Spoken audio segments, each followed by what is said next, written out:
ओम सर्वमंगल मांगल्ये शिवे सर्वार्थ साधिके शरण्ये त्र्यंबके गौरी नारायणि नमोस्तुते।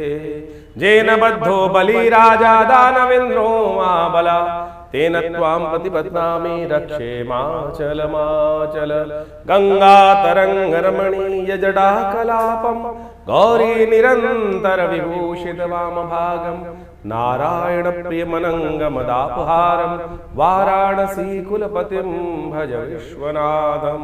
नमस्कार, स्वागत है आपका आचार्य वाणी में। मैं आचार्य डॉक्टर विक्रमादित्य आपके साथ हूँ। आज का विषय हमारा है कि मिथुन राशि वालों के लिए 6 तारीख बुधवार का दिन द्वादशी तिथि विद्यमान है और उस दिन बुध प्रदोष का योग बन रहा है। ये बुध प्रदोष, इन दिनों बुध चल रहे हैं अस्त। आपकी राशि के दृष्टिकोण से बुध जब अस्त चल रहे होते हैं तो कहीं ना कहीं थोड़ा सा क्रियाकलाप, व्यवसाय, धन इत्यादि में या परिवार में कहीं ना कहीं कुट होने के योग बनते दिखाई दे रहे हैं। इस वक्त आपके परिवार के लोग आपके लिए बहुत लकी हैं, लेकिन आप शायद उनको थोड़ा दबाते दिखाई दे रहे हैं। उनकी बातें को उनके साथ ध्यान नहीं दे पा रहे हैं। आप थोड़ा सा उनके साथ तरफ ध्यान देने का आपको प्रयास करना चाहिए और तभी आपके लिए कुछ अच्छे योग बनते दिखाई देंगे। ऐसे में सबको साथ लेकर चलना ज़रूरी है। बुधादित्य योग है तो ऐसे में हरी चीज़ों का दान करना, गणेश जी का सुंदर स्तवन करना, शाम के समय प्रदोष काल में बुध प्रदोष का योग है, शाम के समय जाकर दही से भगवान का अभिषेक करना आपके ग्रह के सुखों को, घर के सुखों को, परिवार के सुखों को बढ़ाएगा। कहीं ना कहीं जो कष्ट चल रहे हैं उनसे निवृत्ति देने का योग देगा। एक बात और ध्यान रखें, 5, 6, 7 इन दिनों में 2 नक्षत्र जो हैं वो बनते दिखाई दे रहे हैं। ज्येष्ठ और मूल के योग बनते दिखाई दे रहे हैं, गंडमूल के अंतर्गत आते हैं। और जो जातक इनमें जन्म ले रहे हैं उनका ध्यान, उनके माता पिता को ध्यान रखना चाहिए। उनकी मूल शांति जन्म के साथ ही 27 दिन तक के लिए करा देनी चाहिए, 1,000 मंत्र जप कर। आमतौर पर जो मूल शांति के लिए व्यवस्थाएं कराई जाती हैं, जो कराने वाले कर्मकांडी ब्राह्मण होते हैं या तथाकथित तौर पर जो भी कराता है वो 27 जगह की मिट्टी, पानी, घड़ा, ये वो सब कुछ करके तैयारी करता है। लेकिन जो जप की जगह है 27,000 जप जो 27 दिन तक होना चाहिए वही नहीं हो पाता है। तो आपसे अनुरोध है कि सही रूप से कराएं। यदि आपके घर में भी कोई व्यक्ति पुराने समय में इन्हीं नक्षत्रों में जन्म लिया है, ज्येष्ठा या मूल, गणमूल के अंतर्गत जन्म लिया है, तो उसकी भी मूल शांति जब भी नक्षत्र आ रहे हैं 27 दिन तक अब करा लीजिए। नहीं तो फिर विघ्न जीवन में पता नहीं अज्ञानता के कारण से बहुत परेशान करते हैं। 7 तारीख बृहस्पतिवार का अवसर, त्रयोदशी तिथि विद्यमान है और गृह परिवर्तन की तरफ योग बनाएंगे, लेकिन दिन आपके लिए ओवरऑल अच्छा दिखाई देता है। रवि योग विद्यमान रहेगा 2 बजे के बाद से, जो आपके लिए कहीं ना कहीं पॉजिटिव बनता दिखाई दे रहा है। पीली चीज़ों का दान करना आपके लिए अच्छा बनता दिखाई दे रहा है। 8 तारीख शुक्रवार का अवसर, चतुर्दशी तिथि विद्यमान है और इस दिन सत्यव्रत भी रहेगा, हयग्रीव भगवान की जयंती भी रहेगी। तो भगवान विष्णु की सुंदर आराधना, सत्यनारायण जी का व्रत करना संपूर्ण मनोरथों को सिद्ध करने की योग बनाएगा।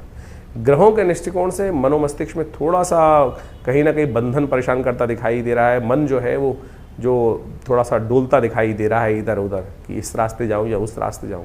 ऐसा कई ग्रहों के योग से बन रहा है, तो ऐसे में थोड़ा ध्यान रखने की ज़रूरत है, मन को साधने की ज़रूरत है। केसर का सेवन, केसर का तिलक, हल्दी का तिलक करना आपके लिए कल्याणकारी योग बना सकता है। सबसे श्रेष्ठ तो यही है, ओम नमो नारायणाय स्तवन करें, व्रत रखें, सत्यनारायण व्रत की कथा सुने और वहाँ भ्रांति दूर करने का रास्ता बनेगा कि ईश्वर की प्रेरणा से समस्त कार्य होते हैं, ईश्वरी कृपा से समस्त कष्टों का निवृत्ति का योग भी बन जाता है। सत्यनारायण कथा इसी बात को प्रतिपादित करती है कि हम संपूर्ण रूप से समर्पण भाव से परमात्मा के प्रति समर्पण करते हुए कार्य करने का हमको प्रयास करना चाहिए। 9 तारीख का दिवस बड़ा ही विशेष है। श्रावणी कर्म, राखी बंधन, रक्षाबंधन का कार्य शनिवार के दिन पड़ रहा है, पूर्णिमा के साथ योग लेकर उपस्थित है और भद्रा भी नहीं है। और साथ साथ इस दिन एक ग्रहों का बड़ा परिवर्तन हो रहा है। आपके लिए तो बहुत महत्वपूर्ण दिवस है क्योंकि सूर्य के साथ बैठे हुए बुध उदय होने जा रहे हैं, वक्र स्थिति में है। तो सूर्य से अपनी दूरी बनाकर वक्र गति से चलते हुए कहीं ना कहीं उदय होकर आपके लिए बहुत कल्याणकारी योग बनाएंगे। ऐसे में यदि आप इसका बुध का सही उपयोग कर लें तो बहुत बढ़िया तरीके से आगे आने वाले समय में बुध और शुक्र भी एक साथ योग बनाते दिखाई देंगे। और ये दोनों के दोनों योग जो रहेंगे आपके लिए महालक्ष्मी की कृपा के लिए, महालक्ष्मी धन वाले भाव में ही योग बनता दिखाई दे रहा है। ये आपके लिए बहुत अच्छा होगा। परिवार के लोगों को जितना प्रसन्न रखोगे, जितने उनके साथ रहोगे, बहुत अच्छा रहेगा। भारतीय संस्कृति में रक्षाबंधन का अद्भुत वर्णन शास्त्रों में बड़ा प्राचीन काल से मिलता है। आज कुछ भ्रांति संसार में उपस्थित कर दी जाती है।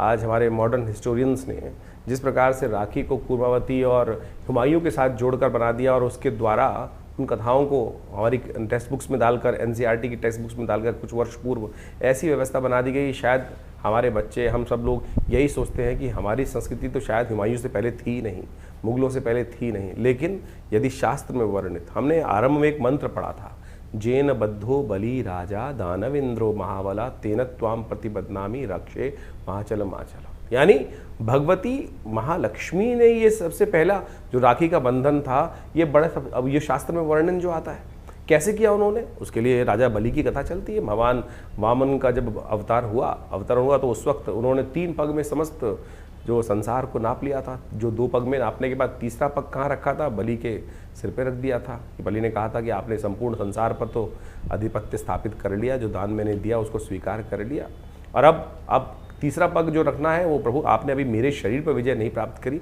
आप मेरे सिर पर अपना चरण रखें। तब तीसरा कदम उन्होंने वहाँ रखा। तब भगवान ने प्रसन्न होकर महाराज बलि को क्या किया, महाराज बलि को राजा राज्य दे दिया, पाताल लोक का राज्य। भगवान ने जिस प्रकार से उनको श्रद्धा के साथ संपूर्ण रूप से जो उन्होंने उनकी परीक्षा ली थी, ये सब परीक्षा ही कथाओं के माध्यम से समझें कि जिस प्रकार से भगवान ने महाराज बलि की परीक्षा ही ली ना, और परीक्षा में उत्तीर्ण हुए, तो उनको उस परीक्षा का जो उपहार मिलना था, उपहार क्या मिला, वरदान मिला। तो महाराज बलि ने भगवान से वरदान में मांगा कि भगवान, मैं आपने मुझे पाताल लोक दे दिया, लेकिन मेरी एक इच्छा है, आप भक्त पर कृपा करें कि आप जब भी मैं उठूं तो मेरे को सबसे पहले आपका ही दर्शन हो। कैसे होगा दर्शन, तो भगवान को द्वारपाल बना दिया गया। महाराज भगवान ने प्रसन्न, यानी भक्त पर भगवान इतने प्रसन्न हो जाते हैं कि जैसी मनोकामना सिद्धि हो की इच्छा रखता है भक्त, उसको पूर्ण करने के लिए भगवान वहाँ प्रेमवश क्या हुए, महाराज बलि के यहाँ पाताल लोक में द्वारपाल के रूप में प्रतिष्ठित हुए। और जैसे ही महाराज बलि उठते थे तो कहा जाता है कि सबसे पहले दर्शन श्रीहरि के उनको होते ही थे। ये श्रद्धा भाव विश्वास की कथा है, इसको समझने के लिए बहुत ज़्यादा भक्त बुद्धि ही चाहिए, तब जाके समझ में आएगा। कहा जाता है भगवती जो लक्ष्मी थी बड़ी दुखी हुई कि भगवान को वहाँ उन्होंने बांध के रख लिया, मोहवश आपने भक्त जाल में फंसा लिया। तो भगवती ने क्या किया, वहाँ जाकर महाराज बलि के समक्ष उपस्थित हुई और उनको इस श्रावणी कर्म करते हुए, इस जो सावन का महीने की पूर्णिमा के तिथि के दिन वहाँ जाकर उनको रक्षाबंधन बांधा। अब रक्षाबंधन बांधा जाता है तो बहन को कुछ ना कुछ देने की परंपरा है और वचन दिया जाता है। तब उन्हें कहा, जेन बद्धो बलि राजा दानवेंद्रो महाबला। तो ये विशेष तौर पर रक्षा सूत्र भी है और साथ साथ बहन के साथ भाई का प्रेम भी है। तो महाराज बलि ने जिस प्रकार से बहन को कुछ देने को मांगा, तो भगवती महालक्ष्मी ने क्या मांगा कि आप मेरे पति को छोड़े यहाँ से आप। तो वहाँ से भगवान पुनः वापस भगवती लेके चली गई। तो यानी ये परंपरा, ये कथा का माध्यम हम आपको समझाने का प्रयास कर रहे हैं, तो इस भ्रांति को हटाएं। शास्त्र बड़े ही वृहद वर्णित हैं, इन सब चीज़ों अनादिकाल से परंपरा रही है, लेकिन हमारी संस्कृति को जिस प्रकार से तोड़ने का कार्य किया वो बहुत गलत लोगों ने, और हम उसको समझ में नहीं पाते हैं। पौराणिक काल से इन कथाओं के माध्यम से हमको समझ में आता है। इसके अलावा और समझें, ये केवल भाई बहन का बंधन नहीं है।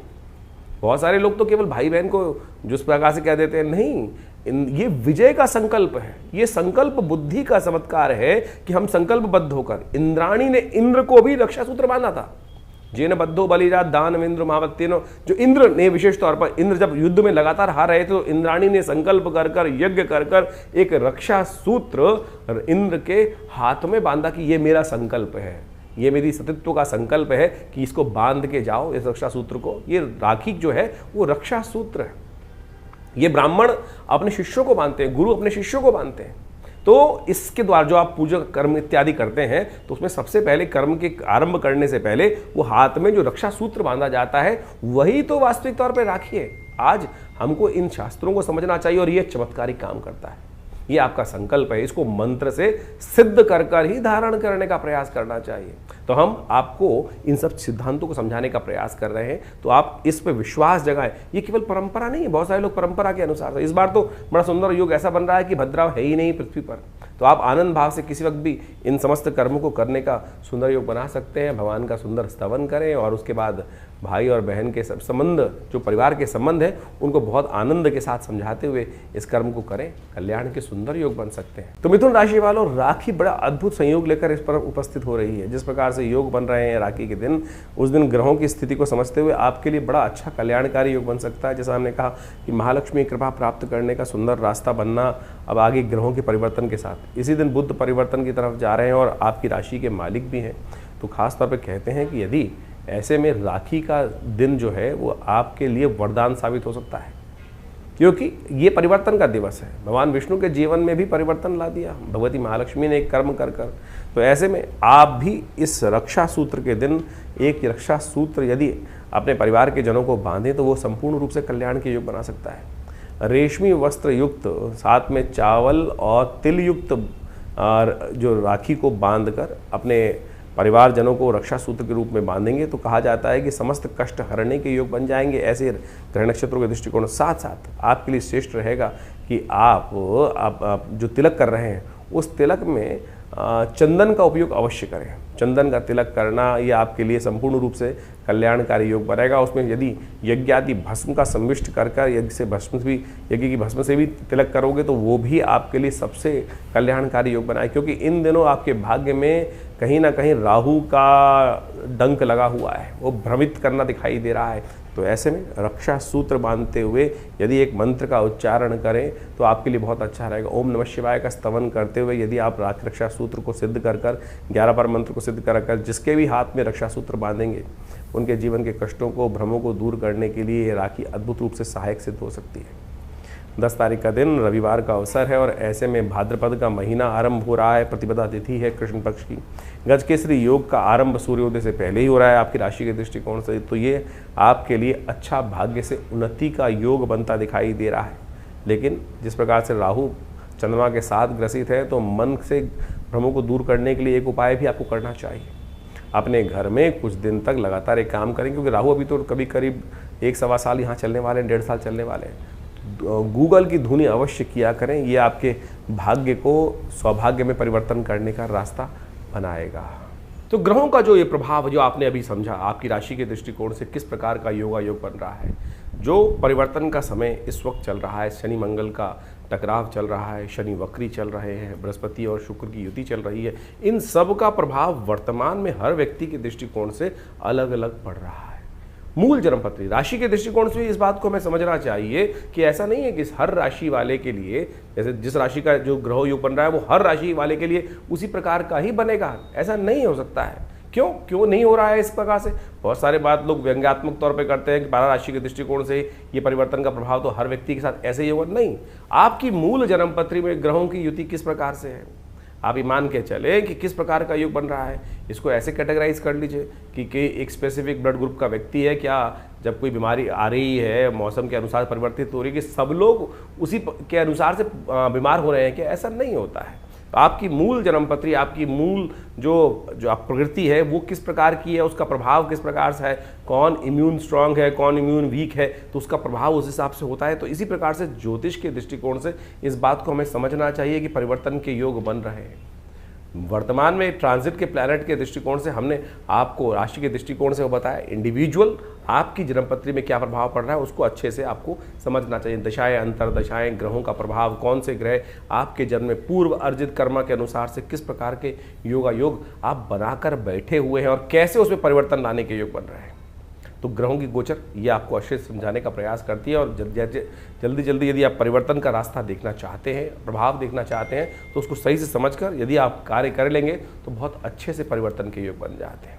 तो इस समय जो ग्रहों का योग चल रहा है उसका प्रभाव भी आपने समझ लिया है। हमने आपको भी बताया था कि शनि मंगल का जब टकराव चलता है आपस में तो मन में कहीं ना कहीं द्वेष उत्पन्न होता है। इसके लिए अलग से जो वीडियो बनाया था उसको जाके समझ लीजिएगा। तो जो 3-4 महीने का योग है वो अंतर द्वंद्व से बचते हुए कार्य करने का प्रयास करना है। शनि मंगल का जब टकराव होता है तो क्या होता है, द्वंद्व उत्पन्न होता है। बृहस्पति शुक्र की युति जब चल रही होती है तो मानसिक तौर पर व्यवस्था ऐसी बनती है कि इधर जाऊं कि उधर जाऊं, द्वंद्वात्मक स्थिति मनोमस्तिष्क में विचारों की उत्पन्न होती है। एक रास्ता इधर से, एक रास्ता इधर से, उसमें कौन सा चुनना है उसके लिए हमें निष्कर्ष पे पहुंचना होता है और ज्योतिष वही निष्कर्ष बताता है। अब ऐसा समझें आप इसको इस प्रकार से बहुत अच्छे से उदाहरण हम दे के समझाते हैं कि गूगल ने आपको रास्ता दिखा दिया। आजकल गूगल मैप्स का हम देखते हैं और उसके बाद भी ये थोड़ी गूगल पकड़कर आपको उसी प्रकार से ले जा रहा है कि नहीं इस पे जाना है, कहीं और नहीं जाना है। वो तो आपके हाथ में, चुनाव आप कौन सा कर रहे हैं। सामने आपके सामने मार्ग प्रशस्त है, ज्ञान आपके सामने दिया हुआ है, उस ज्ञान पर आप चलना चाहते हैं या नहीं चलना चाहते, वो चुनाव आपके जीवन में आपको दे दिया गया है। जैसे कहा गया ना, अवश्यमेव भोक्तव्यम कृतम कर्म शुभाशुभम। परमात्मा हम लोग के मन में आती है कि परमात्मा हमको गलत रास्ते पे जाने ही क्यों देता है। परमात्मा ने आपको जन्म देने के बाद, प्रकृति ने आपको जन्म देने के बाद खुली छूट दे दी, ज्ञान भी साथ साथ दे दिया। देख भाई, ये करेगा तो इसका प्रभाव ये होगा और ये करेगा तो इसका प्रभाव ये होगा। ये शास्त्र से समझ में आता है, उदाहरणों से समझ में आता है। निष्कर्ष जो शास्त्र में कथाएं हैं, कथानक है, जो विभिन्न पुराण इत्यादि में कथानक है, उसके द्वारा हमें समझ में आता है कि ये करेंगे तो उसका नेगेटिव प्रभाव होगा, उसके अनुसार से हमारा भविष्य भी बदलेगा और प्रारब्ध के दृष्टिकोण से जो हमारे जीवन में आगे बनकर आएगा उसका नेगेटिव इफेक्ट होगा। तो उसी प्रकार से ज्योतिष विज्ञान आपको नेत्र के माध्यम से ये दिखाने का प्रयास कर रहा है कि भाई इस चीज़ों में आगे चलने से ये इसका प्रभाव आपके जीवन में उत्पन्न हो, फिर आप चुनाव करें कौन सा चीज़ करें। और बहुत सारे लोगों के मन में एक भाव होता है कि उपाय जो करते हैं उसका प्रभाव होता है, नहीं होता। क्यों नहीं होता उपाय का प्रभाव? हजारों लोगों के जीवन में परिवर्तन का योग बनता है। हम तो नित्य प्रति देखते हैं, जब प्रार्थना, अनेक प्रकार के शास्त्र में वर्णित उपाय, चाहे वो किसी प्रकार के भी हों, जिस शास्त्र जिसका अनुभव, जिस विद्वान का अनुभव हुआ, उन्होंने वो उपायों को शास्त्र में वर्णित किया, उनका प्रभाव बिल्कुल होता है। हर एक्शन का कुछ ना कुछ रिएक्शन है ही, इस बात को हमें समझना चाहिए। तो शास्त्र में अनेक मनोकामनाओं की सिद्धि करने के लिए जो रास्ते बताए गए हैं वो समस्त आपके जीवन में कल्याण का योग देते हैं। इस वक्त तो सावन का सुंदर महीना चल रहा है, कुछ ही दिन बाकी हैं सावन के महीने में। कोशिश ये करें भगवान की शरणागति प्राप्त करने का प्रयास करें।